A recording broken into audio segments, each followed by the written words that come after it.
The media is making it clear that they oppose Elon Musk in his fight for free speech. Watch this.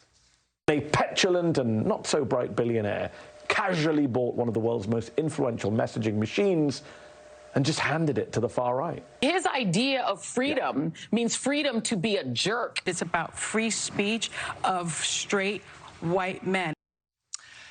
Joe Concha here to react. And Joe, I'm no expert. Methinks, though, that a lot of this hysteria is due to this latest comment from our friend Elon. Watch. Was not correct to ban Donald Trump. I think that was a mistake because it alienated a large part of the country. Joe, doesn't this bloviating by the left absolutely prove they are so scared that their ideas will now be exposed for being as horrible as they truly are?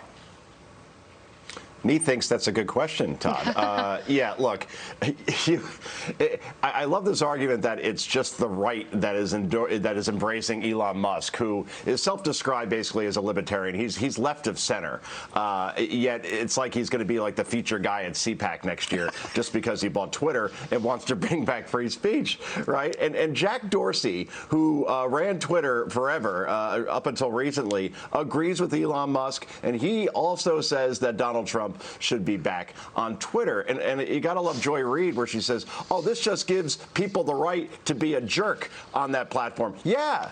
That's free speech. You want to be a jerk, be a jerk. And if somebody doesn't want to listen to you, they can mute you, they can block you, they can just not read your Twitter feed. That's the whole point of free speech.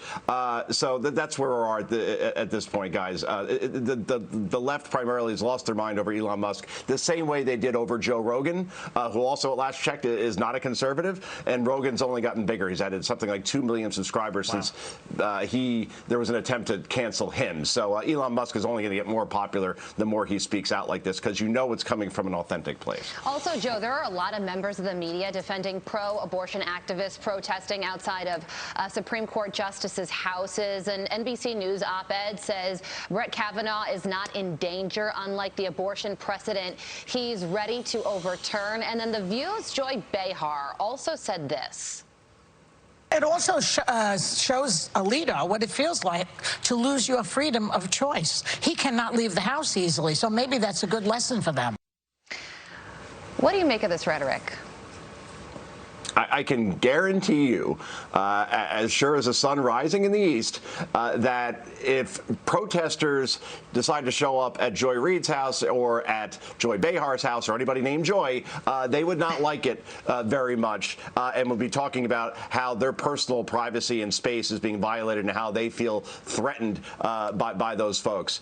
So when I hear this, I just cannot believe we're at a place where you actually have people on television, people that actually are in a position of power that are endorsing what is a crime according to the U.S. Code, that you cannot go to a justice's house and start protesting because that is intimidation. And yet we have a fairly decent chunk of the country advocating this, and it will backfire, believe me, because most people watch this and say, wait, you want to protest the Supreme Court? Go right ahead. That's perfectly fine. We all endorse that, but not at somebody's home, because what about the neighbors? What about the children that are in those homes at a Kavanaugh residence or an Amy Coney Barrett residence where she has 7 kids, guys? It's not just the Joys. It's the Biden administration. Jen Psaki explicitly stated that from the podium this week. Think about that for a moment. Joe Concha, you think about that for a moment. You have 24 Why are you scolding hours. Joe? We will talk to you tomorrow. Thank you, Joe. Thank you. A lot of joys and Joes, indeed. A lot of joys. A lot of joys and joes.